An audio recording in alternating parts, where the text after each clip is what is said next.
সহি মুসলিমের সব হাদিস কি সহি?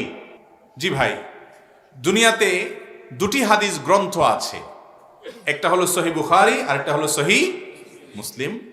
এই দুটি হাদিসকে মুহাদ্দিসিন একরাম, সারা পৃথিবীর সকল হাদিস বিশারদ, সকল ওলামা একরাম সহিহাইন হিসাবে স্বীকৃতি দিয়েছেন। যদিও সহিহ এটা একটা ক্যাটাগরির, যে ক্যাটাগরির কিতাবে গ্রন্থে মুহাদ্দিস সব বিশুদ্ধ হাদিস আনার পণ করেছেন সেগুলোকেই সহি বলে। অতএব সহি ইবনে হিব্বান আছে, সহি ইবনে খুজাইমা আছে, আর অনেক সিহাহের কিতাব আছে। কিন্তু বুখারী এবং মুসলিমের পরে সারা দুনিয়ার উলামা একরাম একমত যে এই দুই কিতাবে যত হাদিস আছে এগুলোর সবগুলো বিশুদ্ধতার সর্বোচ্চ মানদণ্ডে উত্তীর্ণ এবং বিশুদ্ধ।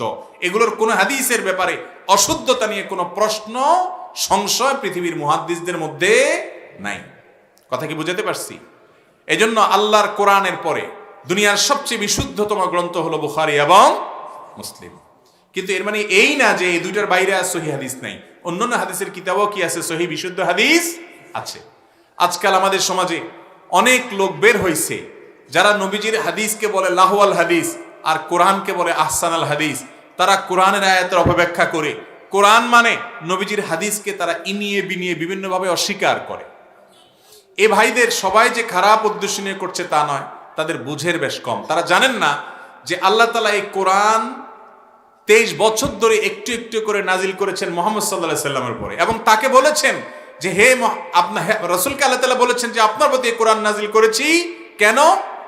লিতুবাইয়িনা লিন-নাসি মা নুজিলা ইলাইহিম, মানুষের প্রতি, মানুষের কাছে আল্লাহর যে ওহী নাজিল হয়েছে এটা যেন আপনি খুলে খুলে ব্যাখ্যা বিশ্লেষণ করে বুঝায় দেন। এই ব্যক্ত করবার জন্য, তাবয়ীনের কাজের জন্য আপনার প্রতি নাজিল করা হয়েছে, যাতে আপনি এটা ব্যাখ্যা করে বুঝায় দেন। এই জন্য কোরআনের ব্যাখ্যা এবং বিশ্লেষণের জন্য নবীজির হাদিস, সেটাকে যদি আপনি বাদ দেন তাহলে কোরআনকে আপনি কখনো অবিকৃত এবং পরিপূর্ণভাবে পিওরভাবে অনুসরণ করতে পারবেন না। এই জন্য মুসলমান কোরআন এবং হাদিস দুইটাকে পাশাপাশি নিয়ে চলতে হবে।